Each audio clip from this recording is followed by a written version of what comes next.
Hello, everyone. For today's discussion, we have Mario Martinez Jr. with us. Mario is the CEO and founder of Vengreso. Their flagship product is flymessage.io, an AI productivity app.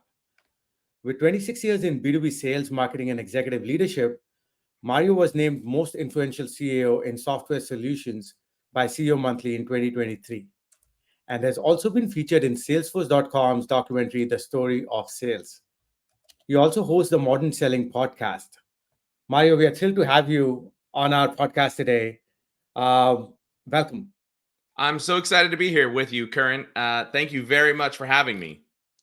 Great. So let's get started, right? So, your career journey from a top performing sales executive to the CEO of Engresso, it's inspiring, right? So, can you share with us how your professional journey happened? Well, interestingly enough, when we think about the professional journey, oftentimes we don't think about mapping that journey out. And I want to be very clear and articulate that one of the things that I do, and I did very much so with my sales organizations, is map out their why board. Why are they going a certain direction? Why are they wanting to go this direction or this direction? What will they accomplish if they achieve this goal or that goal? And so early on, I actually started mapping out a career that was in two paths. And I made a decision that I would be very comfortable with either this path or this path. And what that path looked like was either going out and speaking as a speaker or taking the position of CRO or CSO in an organization. And so my career began leading me to this direction, which was the CRO, CSO. And my last stop in corporate was as a VP of sales, whereby I was responsible for launching a digital sales training program for 350 sellers. And in my career, I had managed up to $300 million a year, which is a huge A&R responsibility for an organization, worked with large multinationals, worked with the smallest of smalls, closed $100 million contracts. So I had a real big depth of experience from business to federal to local and state gov. And so at one point, though, as I started to go down this path, when I launched this digital sales training program, LinkedIn asked me to speak at one of their annual users conferences in 2015. And Wow. that direction started to do a little bit of this. And it was great to be on stage in front of hundreds of thousands of their customers, hundreds or thousands, whatever the number was, sitting in 2015. And so I got to speak for 48 minutes as a solo act on stage about this digital sales training program. Now, literally right after that, literally hours after that session, a Fortune 84 CEO reached out to me and said, I'd like to have a conversation with you. And what that conversation entailed was actually coming on board to launch a digital sales training program and to be responsible for all of social media for the entire company. Now, this was an actually very interesting situation because I had never done social media at all. So long story short, it ended up being that I got a role and they offered me to move to middle of the country, which I was not going to do. So I declined that offer. And as such, literally 3 weeks later, the company I was with was doing a round of downsizing. And I said, I'll take the package. And I ended up leaving. I wrote an article on LinkedIn the day after I left, which was January 5th, 2016. And the article was, Dad, you said LinkedIn would make you money. And it was my then 5-year-old, who's now 14 years old. And it was a whole conversation about me losing my job, whether or not he was going to lose his playground because he knew I went to work to pay for his playground. And within 9 days after publishing that article, 2 Fortune 100 companies reached out to me and said, hey, I see that you're out of a job. We are looking for someone like you with your skill set to actually help us launch a digital sales training program. Would you be interested? And 3 weeks after that, I had signed contracts and started the company. So long story short, you think of opportunities that happen your way, and you've got to be able to have a direction and a path. And now we'll get to this in a little while in terms of scaling up an organization. And it might be option A, it might be option B, and it could be an option C. And as a CEO and a founder, someone who, as an entrepreneur, you've got to always have these two paths at least ready to go so that you could jump from here to there if you need to, based upon current trends, data, information, etc. So that's what I did. I started my own company, and within 7 years, we became the world's largest digital sales prospecting training company, Vengresso, even actually training for the first time in a 43-year company history, a company by the name of Miller Hyman Group, which is the world's largest sales training company. They hired for the first time in their 43-year history an outside sales training company to train their global sales force, and that was Vengresso. And then later on, we launched Fly Message, and that's a whole separate story. Yeah, so let's talk about that, right? So Fly Message, you obviously launched that, and it's transitioned to becoming like a massive SaaS solution provider, right? From a digital sales prospecting training point you were talking about to SaaS solution. Can you talk about the go-to-market there, and what are the key elements of like modern day go-to-market? What are the frameworks? Any examples on that? Yeah, great question. So, a couple things. First off, when we started Fly Message, we started as a PLG motion only, a product led growth motion. And what we discovered after about a year of going to market on that motion is that we couldn't make it explode like Dropbox, Calendly, and others. And there were various reasons for that. Some of it, much of it related to product, and product wasn't there. We couldn't develop fast enough. And also the infrastructure that we use. I made a lot of mistakes early on. And one of those big mistakes that I made, as an example, was while the rest of my competitors were designing and developing on current infrastructure, we were on an old infrastructure. So how Fly Message came to be was actually we, as a sales training company, were handing off 60 different sales scripts into our sellers to be able to help them with prospecting. And we still have those today, and that's still part of our Fly Learning solution today. And so I just had this idea of, hey, all of these messages, we should put them into the cloud. And we were using somebody else's platform for free, and we're teaching users how to download it for free.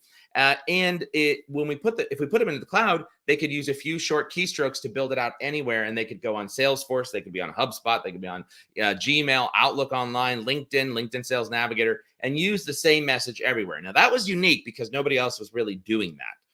So I just went out and I said, hey, I just needed this application built. And I used a friend, and they did a great job in building the application. But what I didn't think about was the long-term forecast of what this might turn into. And so we built it on all older technologies. And I didn't know any better. I didn't have a CTO founder in the organization. And it was only really to be used for our sales training program. So it was just like a giveaway, essentially, is what we gave. Then we decided one day, based upon data, that we were going to transition from a service company into a SaaS company. And that's where it took on a whole new dimension. And unfortunately, my lack of experience as a SaaS technical founder shined through. And I didn't know, as we were going to market, that we couldn't scale to 5,000 users, 10,000, 20,000. I thought we would be able to easily scale. Also, I started using the developers that I knew locally that could help me out. And I didn't know any better if they didn't have experience with this code or that code. And so everything was taking longer and longer and longer. So that was a big issue that we had in terms of trying to launch product-led growth. A lot of mistakes that I made early on with money. That said, there is nothing in business in 26 years that I have ever failed at. And I was not about to let this be my first. Wow. So I sat down with one of our investors, is Right Side Capital Management, an amazing VC, RSCM, Right Side Capital Management. And they are just amazing, and loved working with them. And with that in mind, I actually sat down with them. It's been a year into the program now. And they said, listen, you're going to run out of money. You need to change the direction. And the direction what needed to change to a sales-led growth model with product-led growth as a lead magnet. Because what we were finding is that majority of our users were salespeople, customer success, and customer service. That made up over 50% of our users. 80% of all of our revenue was coming from sales, the sales line of business. So we really needed to rethink our messaging, our go-to-market strategy. And so I started going out there. I basically automated the entire product-led growth model. Now, what do I mean by automated? Meaning no touch. Previously, we were working on every single customer to try to give them warm handoffs, to touch them, show them what to do, how to be able to manage the application. That was because we didn't have an onboarding process in play. That was because there wasn't no walk me feature in play. And we were working on all these things in terms of technology development, but I just couldn't do it fast enough. So we started using human capital. And that is what slowed us down from a growth perspective. And I'm using our story because I like talking about our story because it's real. It's a real story. Yep. And it's one that actually has legs of things not to do and where to figure out these pivots. Yeah. So I went on and I said, all right, we're going to switch to sales-led growth. It took me 3 months to automate the entire product-led growth model, messaging, automation, synchronization of our app into HubSpot. We use HubSpot as part of our MarTech stack. And then I focused in on sales-led growth. And what I did was I said, let's think about this. Fly Message is then in its current form, a text expander. The ability to be able to put all your messages in the cloud, build them out everywhere ubiquitously, no matter where you travel across millions of websites. We had old technology that we needed to upgrade. And so we started a process to say, all right, I'm going to go sales-led growth, but I need to upgrade the back end, I need to upgrade the front end, and I need to upgrade the Chrome extension piece. And when I started doing this, it was a Herculean effort to be able to model and change this over all this infrastructure to be able to bring it up to modern speeds so I can support growth and I can support an enterprise infrastructure. But what I went back to was, what was the key problem that we were trying to solve? And this is where a lot of organizations lose sight, whether you're from 0 to 1 million, 1 million to 10 million. This is where you lose sight of the most important thing, the problem. Why are people using your product? And it's not because of product and feature. It's because of a business pain and business problem that they're trying to solve for. In our case, it was all centered around being able to increase productivity because a seller usually wastes about 60 to 80% of their day doing non-consequential items, and the ability to be able to prospect better to book more meetings, right? All right. So I said, wait a minute, we've got this great sales prospecting training that we developed over the course of 7 years that taught people how to message, how to engage. I need to bring this back over to Fly Message so that I can deliver to sellers an academy on how to engage, how to prospect, how to message. Then I'm going to deliver a tool, Fly Message, that will quickly deploy those messages out wherever you may go and engaging with customers. But then I said, Karan, that something else was missing. And that something else that was missing was, I mentioned to you, we taught them in the training, Fly Learning, how to go about engaging with their buyers. We started going back to the students of old and said, why aren't you engaging on channels like LinkedIn? Why aren't you writing custom comments on buyers' posts? Why aren't you posting? And this was pretty explosive in our mind because we actually never thought about this for the 7 years prior or 6 years prior to. What we discovered was that sellers, founders were having a difficult time scaling this third channel. So you had email, you had phone. All right. You could scale those. And essentially, email is still the spray and pray. Unfortunately, it's blast and you're hoping that someone responds. The phone call, you get less than 3% response rate, and same with email. So now we turn to a third channel, which is LinkedIn. And I said, describe to me what you're going through when you're trying to make a comment on someone's post. And here's what happened, Karan. So a seller or a founder would go to your profile. Mm-hmm. They would look at your profile, they would open it up, and then they would read every single one of your posts. Then they would determine which post am I going to actually write a response to. Then they would think about what am I going to say. Then they start typing, then they edit. That process right there took 6 to 12 minutes. Right. Just to write a LinkedIn comment for one buyer. So what did sellers and business owners and founders do? they didn't do anything because it took too long. 25 buyers that they needed to target on would take them 4 to 8 hours to be able to read all these posts and figure out what to write and what to say.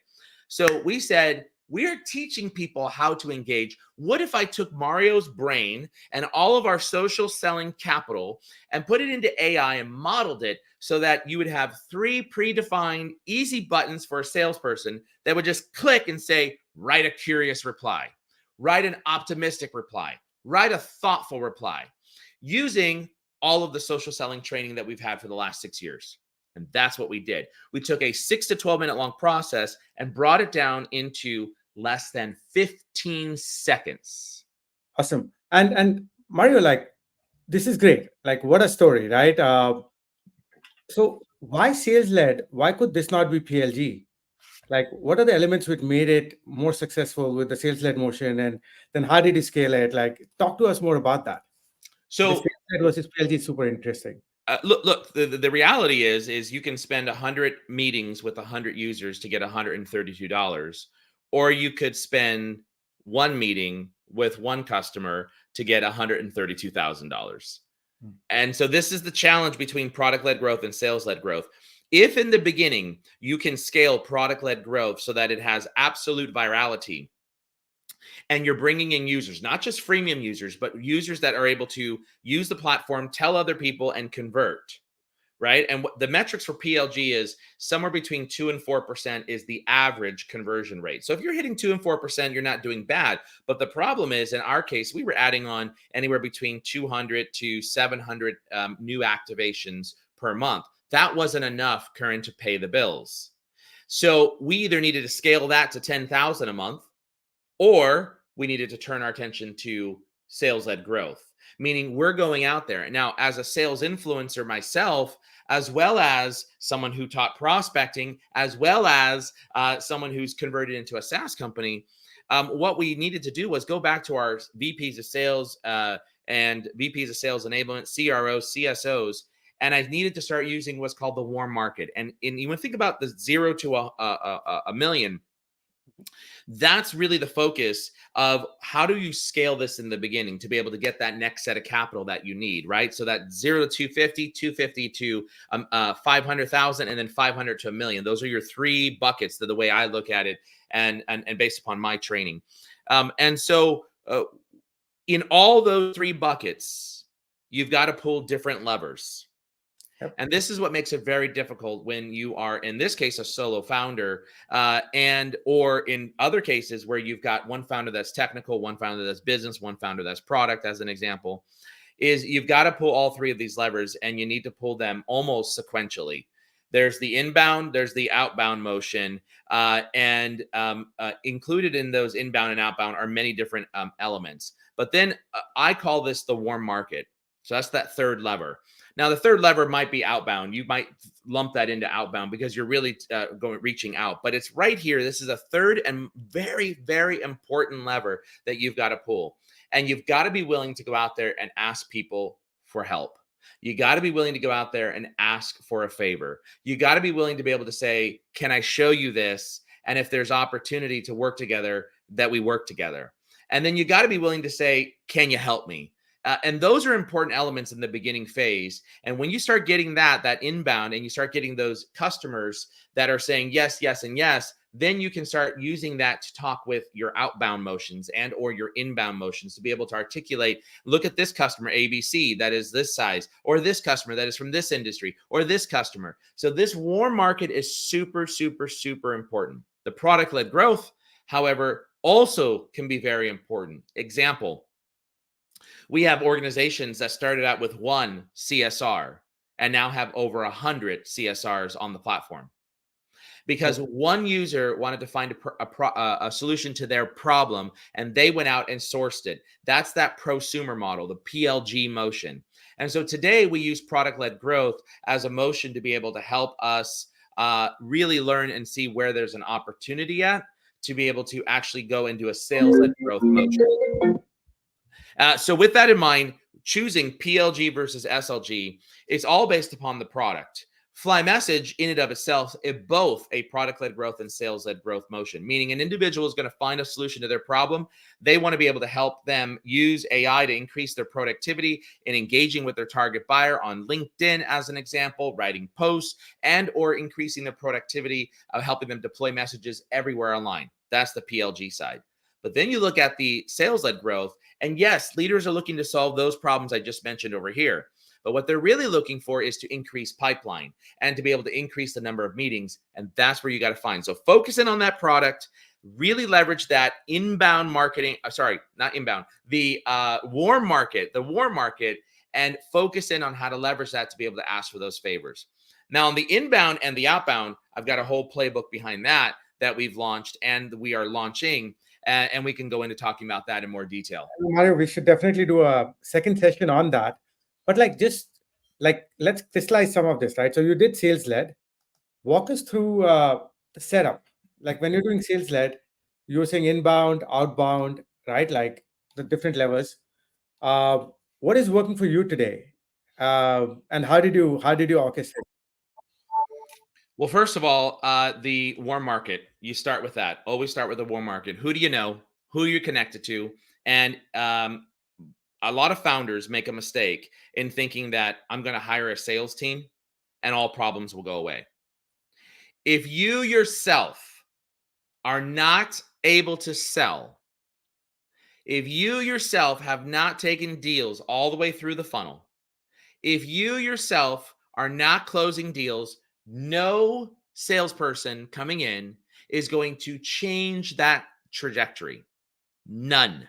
So Absolutely, zero. bang on, right? Like we are early stage founders again. I'm a repeat founder, and this is exactly what I tell everyone, saying if you can't do the first million and a half yourself, forget it. Like you're not gonna get people to scale it from 0 to 10. You'll get people to scale it from 1 to 10, but not 0 to 10. And I think the people are listening, especially founders, and if you're on the technical, we see this a lot. I see this a lot with founders who are technical founders or technical co-founders, and they think that hiring somebody will solve the problem.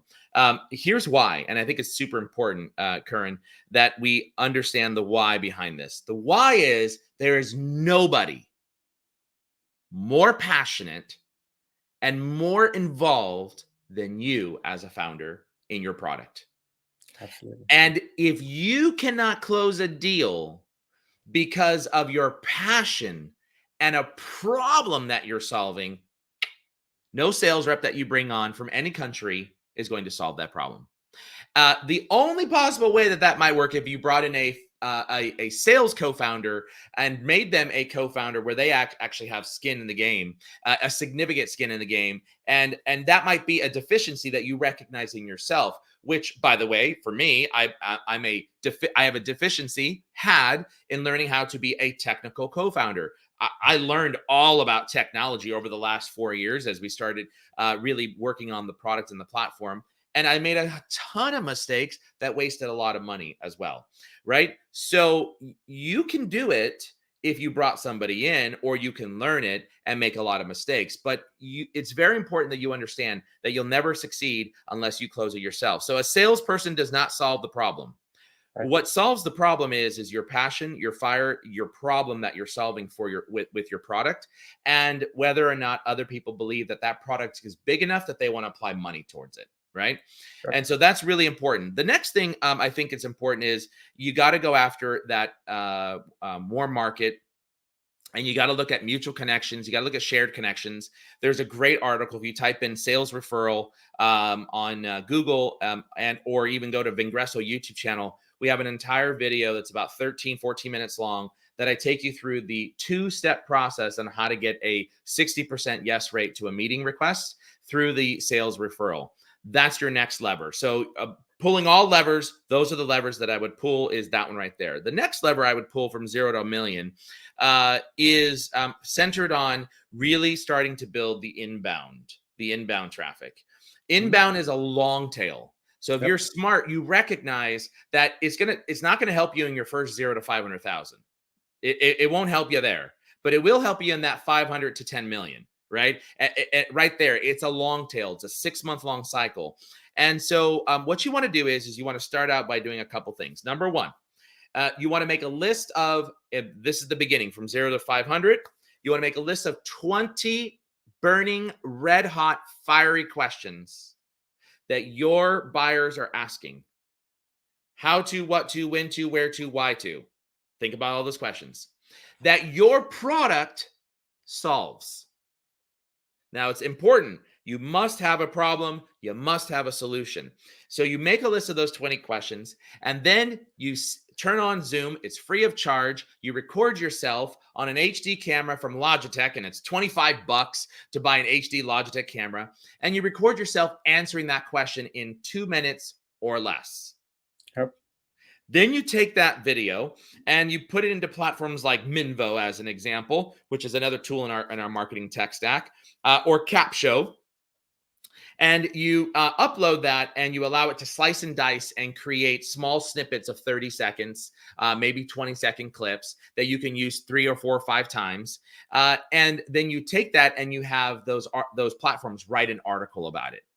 And you can put that article onto your website, and then you can put that article onto LinkedIn newsletters as well. And you want to start using that. Put it on your blog first, then put it on LinkedIn newsletter. Make sure you point LinkedIn newsletter to the original article appeared here first on your website. Okay. Then you're going to start publishing those snippets of video contents. And you need to focus on this. This is very important. You need to break the LinkedIn algorithm. If it's B2B, by the way. Sure. And you need to post minimum 3 times a week, organic posts. Now, you may be saying, which is one of our customers' problem, I don't know what to write. It takes me 32 minutes. By the way, real-time motion study.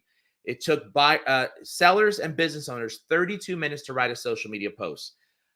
I'll solve that problem for you in your tech stack. Go out to flymsg.io, download Fly Posts. Fly Post is an AI social media post generator that uses all of our AI training to write a social media post exactly the way LinkedIn wants in the algorithm, and you can use it for free. Of course, the more you use, the more you'll have to pay. So with that in mind, get some of these free tools, write your social media posts, and understand that you need to post this content with this video, and it's going to take time. Remember I said, this is the long tail, 6 months. This is a 6-month long investment. But as you do that, after the first month, you're going to start seeing profile views go up. You're going to start seeing content engagement go up. And as you get those profile views, you're going to be looking at it every single day. That's the inbound right here, not to your website. Remember, I haven't even talked about website. We're talking about profile views, because you're going to publish it not on your company channel. You'll repost on company, but your personal channel. Why? Because you get more out of the algorithm on your personal channel. And every profile view for target buyers that look back at you, you reach out and connect and say, hey, Karan, thanks so much for looking at my profile. I love connecting with sales leaders such as yourself because, and you fill in the blank. Then you build up that profile of that network of connections. And eventually what you start having is you start having people reach back out to you. You connect with target buyers and you turn that into a meeting. And finally, one of the fastest and best tricks of the trade from 0 to 1 million is start a podcast. Do a live session just like we're doing right now. It costs you nothing to be able to push it out from Zoom directly into LinkedIn Live. Takes a little bit of a setup, but it costs you nothing to do that. Or you can buy platforms like StreamYard, which is some platforms that we've used before as well. And you can stream these sessions. But here's what you're going to do. You start a podcast, and now you have the ability to reach out to any C-suite in your target swath and say to them, hey, Karan, I have a podcast. This podcast features thought leaders such as yourself, and I'm actually interested whether or not you would like to be on this podcast. Now, let's think about IT leaders. Let's think about marketing leaders. Think about most people don't have an opportunity to be on a podcast. And what you do is you spend a half an hour with them prepping them. Then you spend an hour with them recording a 40-minute session, 44 to 45-minute session. That's the sweet spot for a podcast because that's the length of time it takes for a commute, 40 to 45 minutes. Right. And then because you booked an hour with them, that last 15 minutes, you close it out with, After you stop the recording, hey, Karan, thanks so much, man, for joining me on this podcast. They're going to say, yeah, thank you. This was great. How do you think I did? Blah, blah, blah. Now you've warmed them up. And then you close out with, by the way, do you know what Vengreso does? No, actually, I don't know what Vengreso does. Oh, we help sales teams and sales leaders book more sales conversations and increase their sales productivity through technology and education. Oh, interesting.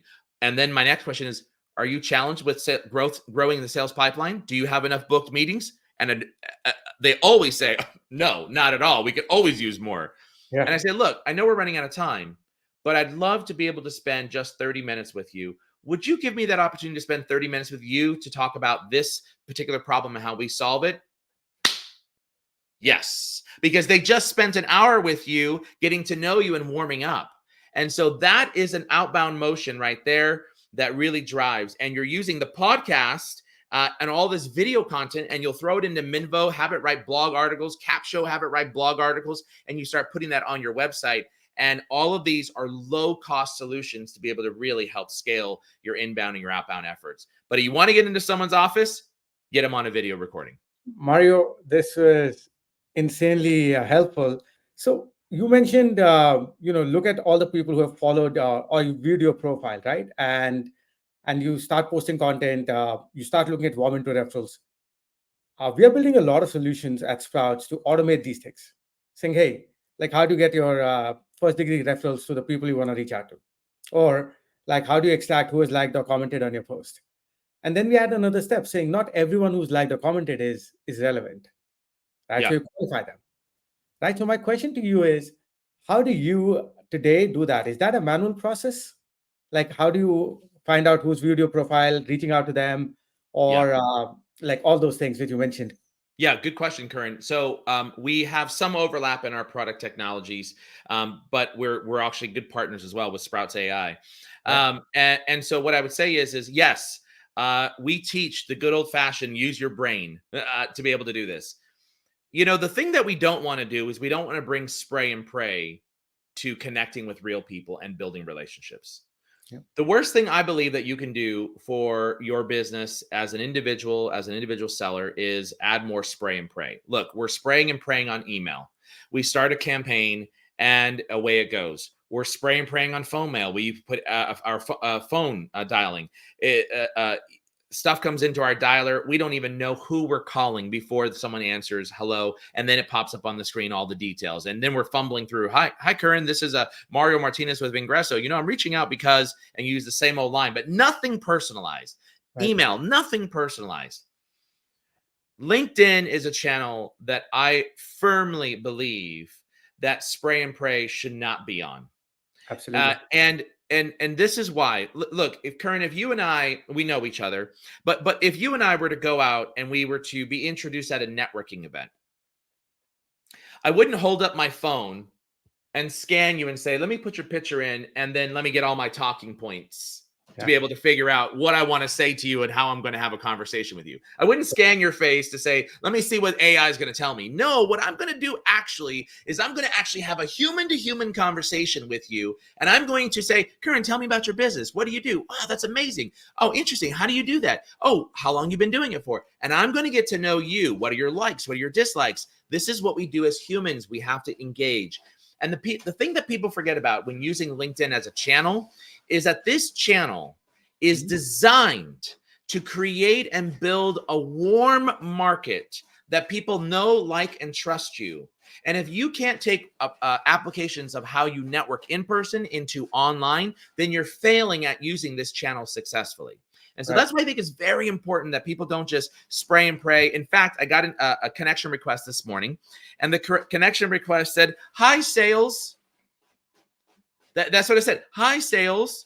Why? Because the email sales@Vengreso is tied to Mario at Vengreso.com, right? So I was known as High Sales. Or here's a great one for you. Lots of executives are doing this. If you go to Mario Martinez Jr. and look at my profile, you'll see Mario period, then M period, then Martinez Jr. Now, what's this Mario period thing? I actually put in a period into my first name field, and I put it at the end. Yes, it's SEO optimized. And so LinkedIn's and Google is learning that Mario period is this person. Now think about this. I know instantly when a seller or a business owner or an agency has put me into a LinkedIn sequence. Yeah. Why? Because I get a message that says, hello, Mario period, comma. Hey, Mario period, comma. Yeah. And this is what executives all across the globe are doing, and that we're teaching and that others are telling about because they're sick and tired of getting the spray and pray. The moment that you get a Mario period, you know with 100% certainty that was automated and the seller did not use their brain. And guess what happens? 99% of the time, they delete it and move on. They Yeah. decline the connection request and move on. And this is where platforms, when you do automation, they don't look at that data. They don't know if a period really is or is not part of their name. And so that's why the human brain must look at every single one of these things. And that's where we come from is if you're going to use this channel, automate the crap out of your phone and your email, fine, do it. But do not do that when it comes to LinkedIn engagement, unless, of course, you're using an automation tool that you're looking at the data before you hit go. And that's important. Right. Great. And Mario, would love to continue the conversation at a later point with inbound and outbound. This has been really valuable. So, and I'll definitely connect with you on the partnership side. So, great talking to you. Thank you so much. Thanks for having me, buddy. I appreciate it. Yeah.